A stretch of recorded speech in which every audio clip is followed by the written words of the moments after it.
అందరికీ నమస్కారం.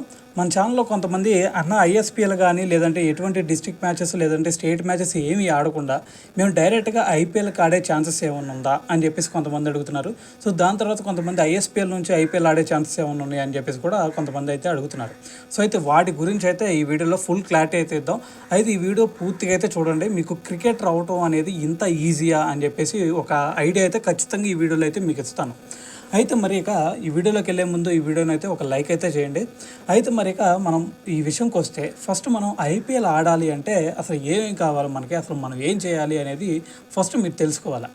అయితే ఫస్ట్ మనకి ఐపీఎల్ ఆడటానికి మనం చెప్పుకున్నాం, ఎప్పటి నుంచో చెప్పుకుంటున్నాం, అది పద్దాకులు చెప్తూనే ఉన్నాం ఈ ప్రతి వీడియోలో. మనకి మొత్తం 4 ప్లాట్ఫామ్లు ఉండేయా, డిస్ట్రిక్ట్ మ్యాచెస్ ఒకటి, ఐఎస్పీఎల్ ఒకటి, ఐపీఎల్ నెట్ బౌలర్ ట్రయల్స్ ఒకటి, దాని తర్వాత ఎంఆర్ఎఫ్ పేస్ ఫౌండేషన్ ట్రయల్స్, ఈ 4 ఉన్నాయి మనకి.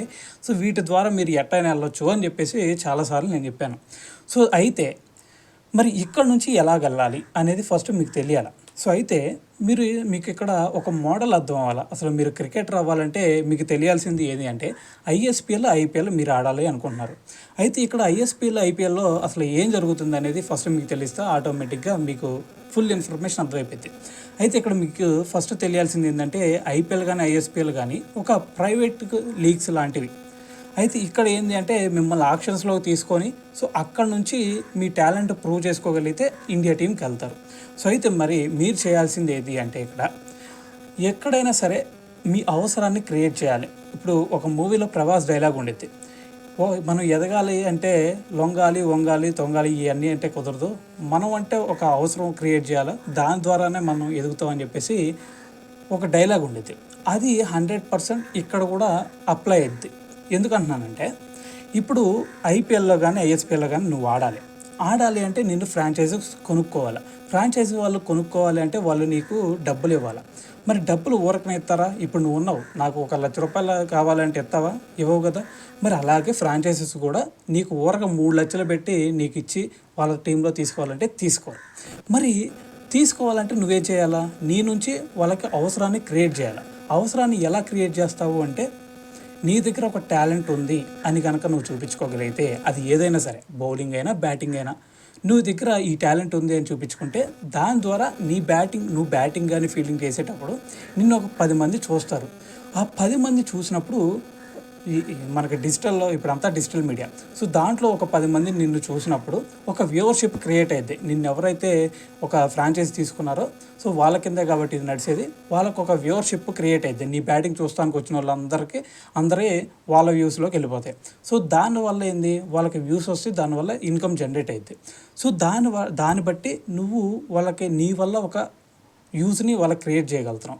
అలా క్రియేట్ చేయటం వల్ల వాళ్ళకి రెవెన్యూ వెళ్ళిపోతుంది. సో దాంట్లో కొంచెం డబ్బులు నీకు ఇస్తారు. అర్థమైంది కదా. సో ఇలాగ నీ అవసరాన్ని క్రియేట్ చేయాలి. సేమ్ అప్లై టు ఐపీఎల్ కూడా. ఇప్పుడు ఐపీఎల్లో కూడా అలానే జరుగుతుందా, ఎలా చెప్తావన్నా అని నువ్వు అనొచ్చు. ఇప్పుడు ఫర్ ఎగ్జాంపుల్ ఎంఎస్ ధోనిని తీసుకో. ఎంఎస్ ధోని ఆడేది ఎప్పుడు లాస్ట్లో మహా అయితే ఒక 2 ఓవర్లు ఆడతాడు.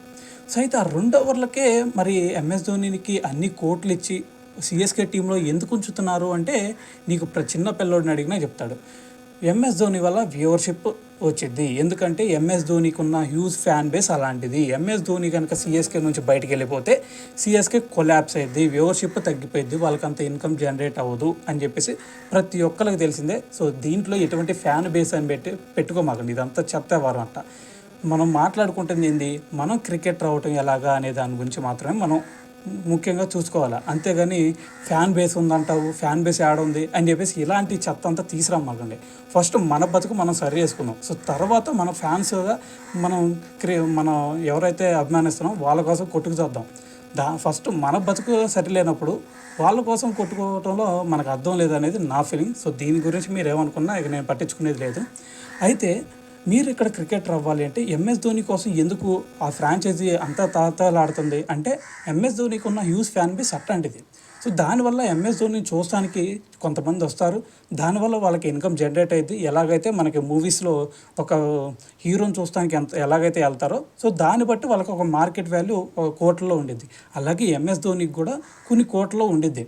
సో అలాగా కొన్ని కోట్లు పెట్టైనా సరే ఐపీఎల్ ఫ్రాంచైజీ సిఎస్కే లాంటివి ఎంఎస్ ధోనిని తీసుకుంటుంది. సో ఇలాగే నువ్వు కూడా ఎంఎస్ ధోని ఎలాగైతే ఫ్యాన్ బేస్ క్రియేట్ చేసుకున్నాడో అలా కూడా నువ్వు క్రియేట్ చేసుకోవాలి. అలా క్రియేట్ చేసుకోవాలంటే ఏం చేయాలి? ఫస్ట్ నువ్వు సెలక్షన్స్కి వెళ్ళాలి. సెలక్షన్స్ అంటే ఏ సెలక్షన్స్ అంటే పిచ్చి పిచ్చి ప్రైవేట్ లీగ్స్ వెళ్ళా మాకు. అక్కడ నీ దగ్గర నీకు గుండు సున్నా చేసి పంపిస్తారు. ఊరగా డబ్బులు నూకి ఇక పోరా స్వామి అని చెప్పేసి నిన్ను నమ్మించి మోసం చేసిన ప్రైవేట్ లీగ్స్ కూడా ఉన్నాయి. అలాంటి వాటికి వెళ్ళాం మాకు.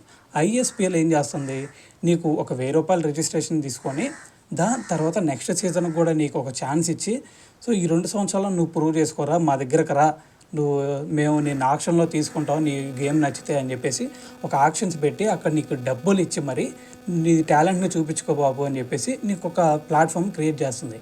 ఇలాంటి వాటికి అటెండ్ అయ్యి సెలక్షన్స్కి వెళ్ళి అక్కడ నీ టాలెంట్ను నువ్వు ప్రూవ్ చేసుకోగలిగితే వాళ్ళే నీకు బాబు నీ వల్ల మాకు ఒక యూజ్ ఉంది నాయన, నీలో ఈ స్కిల్ మంచిగా ఉంది, నువ్వు గనక మా టీం తరపున ఆడితే మాకు ఒక మంచి యూజ్ ఫ్యాన్ బేస్ వచ్చింది, నిన్ను కొంతమంది అభిమానించే వాళ్ళు ఉంటారు అని చెప్పేసి వాళ్ళే నీకు డబ్బులు ఇచ్చి మరి వాళ్ళ ఫ్రాంచైజీలో తీసుకొని వాళ్ళ టీంలో ఆడిస్తారు. సో దీనివల్ల నీ వల్ల యూజ్ వాళ్ళ క్రియేట్ చేసావు, సో వాళ్ళు నిన్ను ఈజీగా పిక్ చేసుకుంటారు. అక్కడ కూడా నువ్వు మంచి పర్ఫార్మెన్స్ చేసావు అనుకో, అక్కడ ఆల్రెడీ మనకు తెలిసిందే ఐఎస్పిఎల్ నుంచి కొంతమంది అసిస్టెంట్ కోచ్లు ఉంటారు, దాని తర్వాత బీసీఐ నుంచి కొంతమంది ఉంటారు. వీళ్ళంతా ఏం చేస్తారు, ఓకే వీడి వల్ల ఇంత యూజ్ ఉంది, వీడు చాలా మనకు పనికొస్తాడు అని చెప్పేసి సో అక్కడికే నిన్ను ఐపీఎల్కి కూడా తీసుకునే ఛాన్స్ ఉంటుంది. ఎందుకంటే వాళ్ళకి కావాల్సింది నీలో స్కిల్ ఉంటే ఆటోమేటిక్గా ఇన్కమ్ జనరేట్ అయ్యిద్ది. అలా ఎలాగైతే మనకి యూట్యూబ్ ఛానల్లో కొంతమంది చూస్తాం, వాళ్ళకున్న వాళ్ళ స్కిల్ని బట్టి వాళ్ళు ఏవో చేసి యూట్యూబ్లో ఫేమస్ అయ్యి దాని నుంచి వ్యూస్ తెప్పించుకొని వాళ్ళు ఇన్కమ్ జనరేట్ చేసుకుంటారు. సేమ్ ఇక్కడ కూడా అదే ప్రైవేట్ లీగ్స్ ఇవి. సో ఐఎస్పిఎల్ కానీ ఐపీఎల్ కానీ వీళ్ళకి కావాల్సింది ఏంటంటే వ్యూవర్సే మెయిన్గా. సో దానివల్ల కొంచెం టాలెంట్ ఎమర్జెన్సీ దాని నుంచి ఇండియా టీంలోకి వెళ్ళిపోతారు, అది వేరే టాపిక్ అనుకోండి. సో ఇక్కడ నువ్వు చేయాల్సింది ఏంది, నీ దగ్గర స్కిల్ ఉంది అని చెప్పేసి నువ్వు ప్రూవ్ చేసుకుంటే ఆటోమేటిక్గా నిన్ను ఐపీఎల్ ఫ్రాంచైజెస్ కాంటాక్ట్ అయ్యి బాబు నువ్వు మా దగ్గరకు రాయా, మేము నిన్ను తీసుకుంటాము అని చెప్పేసి నీ వల్ల నువ్వు వాళ్ళకి యూజ్ క్రియేట్ చేస్తే ఆటోమేటిక్గా నిన్ను పిక్ చేసుకుంటారు. లైక్ ధోనీలాగా నువ్వు ముసలోడు అయినా కూడా నువ్వు ఒక్కాలతో ఆడుతున్నా కూడా నిన్ను తీసుకుంటారు. అర్థమైంది కదా ఈ టాపిక్. సో ఇంకా అర్థం కాలేదు అంటే నీకు ఇంకో పచ్చిగా చెప్తాను. మీకు యూట్యూబ్లో నాన్ వేసిన తెలుసు కదా, ప్రపంచాతికుడు.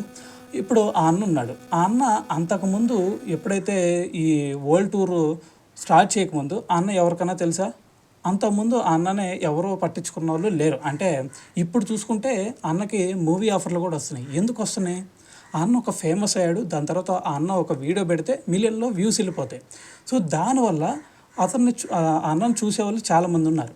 సో అయితే అక్కడ ఏం జరుగుతుంది, ఆ అన్న జస్ట్ అలా కనిపిస్తే చాలు ఇన్ని వేల మంది అన్నను చూస్తారు అని చెప్పేసి అన్ననే ఒక క్రియేట్ చేసుకున్నాడు, ఫేమస్ చేసుకోగలిగాడు. అలాగే నువ్వు కూడా ఇక్కడ నువ్వు ఫేమస్ చేసుకోగలిగితే నీకు ఆఫర్లు ఆటోమేటిక్గా వస్తాయి. ఆ అన్నకి ఎలాగైతే మూవీస్ నుంచి ఆఫర్లు వస్తున్నాయి అని చెప్పాడో, ఇక్కడ క్రికెట్ ఫ్రాంచైజెస్ నుంచి నీకు కూడా ఆఫర్లు వస్తాయి. కాకపోతే ఆ అన్న ఏం చేశాడు, అతని మాట వాక్కుతో ఎలాగోలా ఫేమస్ అయ్యాడు. ఇక్కడ నువ్వు దేంతో ఫేమస్ అవ్వాలి, నీ గేమ్తో నువ్వు ఫేమస్ అవ్వాలి. క్రికెటర్ అవ్వాలి అంటే నీ గేమ్తో నువ్వు ఫేమస్ అవ్వాలి. అంటే నీ దగ్గర ఒక మంచి స్కిల్, క్రికెటింగ్ స్కిల్ ఒక మంచిగా ఉందని చెప్పేసి నువ్వు ఫేమస్ అవ్వాలి.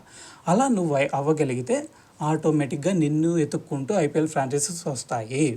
మరి అలా అవ్వాలి అంటే సెలక్షన్స్కి వెళ్ళు, ఐఎస్పిఎల్కి వెళ్ళు, ఆ టాలెంట్ చూపించుకో, అట్రాక్ట్ చేయి మనుషుల్ని. నీ గేమ్ ఎలా ఉండిద్ది అని చెప్పేసి నువ్వంటే ఏందో అంత అక్కడ ఉన్న అందరికీ తెలిసేలా చేయి. ఆటోమేటిక్గా నిన్ను పువ్వుల్లో పెట్టి తీసుకెళ్ళి ఐపీఎల్లో తీసుకుంటాడు. అర్థమైంది కదా. మరి చేయాల్సిందల్లా ఇదే. అంతేగాని నువ్వు డిస్ట్రిక్ట్ మ్యాచెస్ ఆడి, స్టేట్ మ్యాచెస్ ఆడి, డివిజనల్ మ్యాచెస్ ఆడి ఇవన్నీ చెయ్యాలంటే అవసరం లేదు. నువ్వు ఫేమస్ అయితే చాలు అన్న. మరి నువ్వు అంటున్నావు, మరి ఇలాగే ఎవరన్నా అయ్యారంటే మీకు చాలా అంటే చాలా ఎగ్జాంపుల్స్ ఉన్నాయి.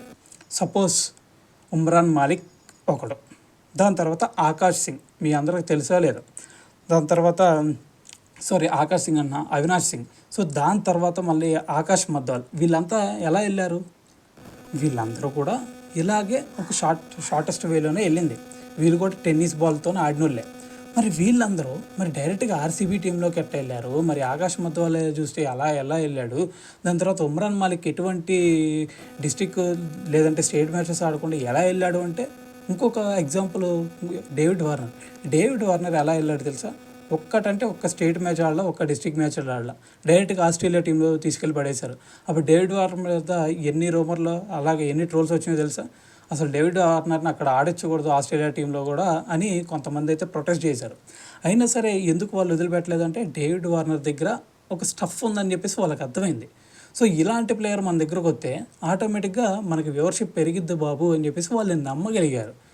దాన్ని వార్నర్ క్రియేట్ చేసుకోగలిగాడు. అలాగే నువ్వు కూడా నీ గురించి ఒక హైప్ క్రియేట్ చేసుకోగలిగితే ఆటోమేటిక్గా ఐపీఎల్ కాదు, డైరెక్ట్గా ఇండియా టీంలోకి కూడా నువ్వు వెళ్ళొచ్చు. మరి నువ్వు చేయాల్సింది ఏందయ్యా అంటే నీ దగ్గర స్టఫ్ ఉందని చెప్పేసి ప్రూవ్ చేసుకో అంటే నీ ఇంటి ముందు నువ్వు గల్లీ క్రికెట్ ఆడటంలో కాదు, నువ్వు ఇలాంటి ఐఎస్పీఎల్ ఇలాంటి వాటికి వెళ్ళి ఒక ప్లాట్ఫామ్ దగ్గరికి వెళ్ళి అక్కడ ప్రూవ్ చేసుకో. ఆటోమేటిక్గా ఐఎస్పీఎల్ నుంచి కూడా నువ్వు ఐపీఎల్ ఆడొచ్చు, ఇండియా టీంకి కూడా ఆడొచ్చు. ఇది మాత్రం గుర్తుపెట్టుకో. అర్థమైంది కదా ఇప్పుడు పూర్తిగా.